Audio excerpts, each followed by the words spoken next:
year is 1890. You walk down the New York streets and turn into a small alleyway. You see shattered windows boarded up with rotting wood, piles of broken glass, garbage, and ash. Jacob Riis, a photojournalist at the time, describes the view. Quote, "Dirt and desolation reign in the wide hallway, and danger lurks on the stairs." End quote. Boys and girls are lined up against the walls, resting, covered with dirt. They are without shoes and find comfort within each other. It was a time when half the world did not know how the other half lived. It was a time when people with power and money had a choice, to live their lives or to help people struggling. Jacob Riis made the choice to help, and his actions changed history. Jacob Riis used his skills as a photojournalist, writer, and lecturer to expose the living conditions in the New York tenement slums. Riis created a new social responsibility for journalists, to use their skills to document problems in their communities and to help advocate for the rights of others.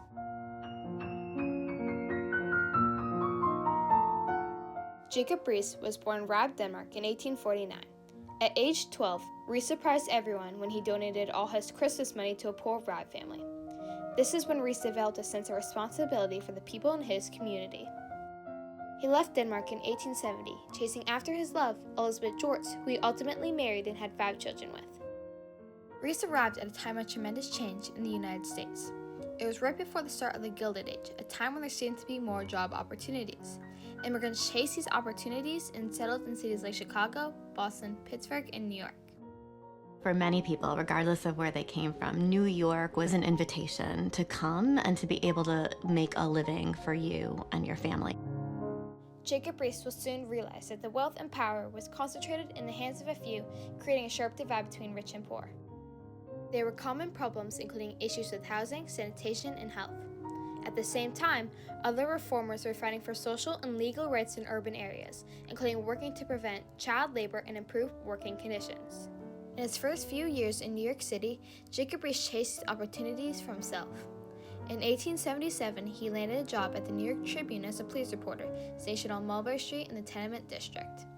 This is where a large portion of the people, especially immigrants, lived in about 38,000 tenements, organized into ethnic communities like for the Jews, Italians, Chinese, and other immigrant populations.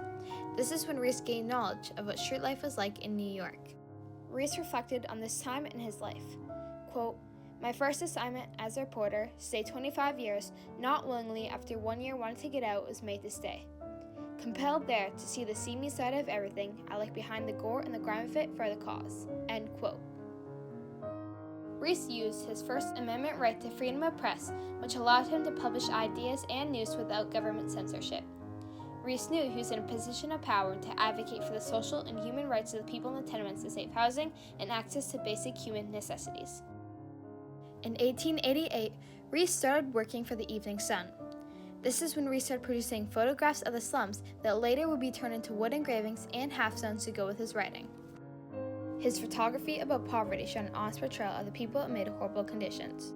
According to Riis, these tenements were, quote, "cramped, poorly lit, underventilated, and usually without indoor plumbing.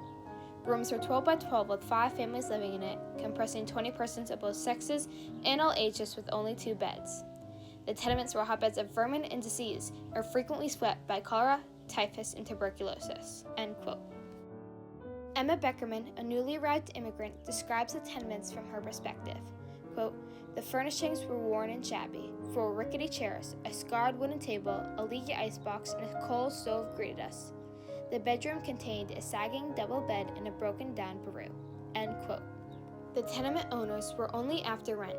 Nothing was said in the contract about either the safety or comfort of the tenants. This is an example of how the city's government and landlords lack responsibility for making tenements safe. Despite the harsh conditions, residents were incredibly resilient and created homes through family, culture, and community, even if the homes were temporary. Tenants decorated apartments, had family dinners, and connected with other immigrant families to help navigate through hard times.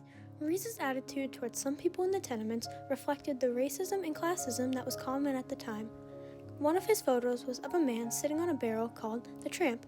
According to Riis, quote, "One of my visits to the Bend, I came across this fellow sitting, and he struck me as being such a typical tramp that I asked him to sit still for a minute and I would give him 10 cents.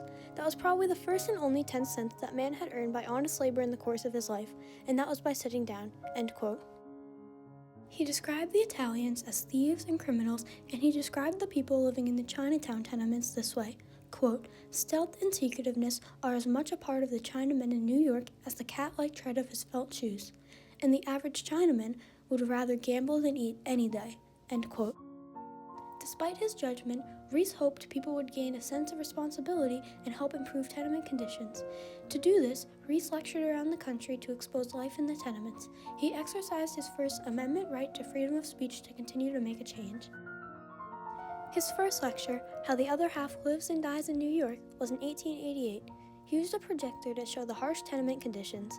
He targeted the middle class, who he believed would feel bad about what was happening, and the Christian community, which he was a part of and one of his biggest donors. As Riis was gaining support, critics such as Father James B. Curry, a New York City priest, accused him of exaggerating the slum conditions. This criticism was somewhat valid, as Riis was trying to create images that would get people to care. If you look back and read some of the progressive era rhetoric kind of motivating some of these reforms, you could argue that they exaggerated the connection between sort of bad housing making bad people, but it's pretty clear that these conditions, certainly in the middle of the 19th century, were pretty horrific. To support residents living in these conditions, in 1889, Riis used his money from lecturing to found the Jacob A. Riis Settlement House, a place where the poorest people of New York had the right to access nutrition classes, healthcare, childcare, and recreation. Until the end of his life, he never stopped donating.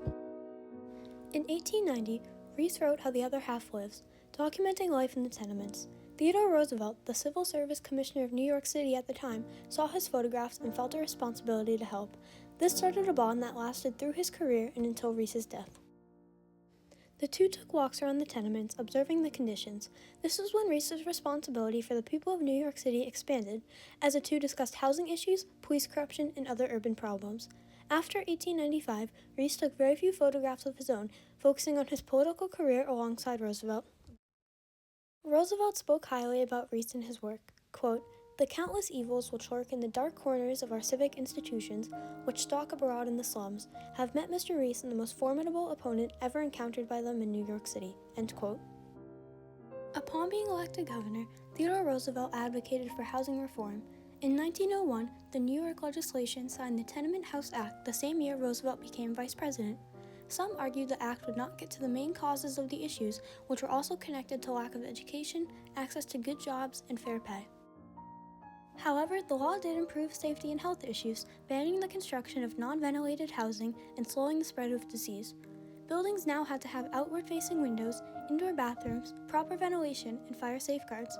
Now, the landlords and building owners had a legal responsibility to keep people safe, even if they did not yet feel a social responsibility to do so. Inspired by Riis, Roosevelt demonstrated empathy during his presidency in 1902. Roosevelt fought for the rights of coal miners to have a 9-hour workday as well as a 10% increase in wage. Riis was in the president's inner circle, and they remained friends until Riis's death in 1914. Riis's efforts inspired others to carry on the responsibility of urban housing reform. The 1937 Housing Act demonstrated the federal government's responsibility to ensure decent and safe housing for low-income families.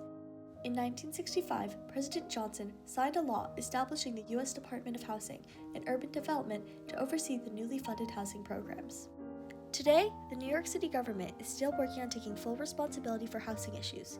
In 2024, they passed a bill to build 82,000 new homes across the city to make housing more accessible. Jacob Riis redefined the field of photojournalism.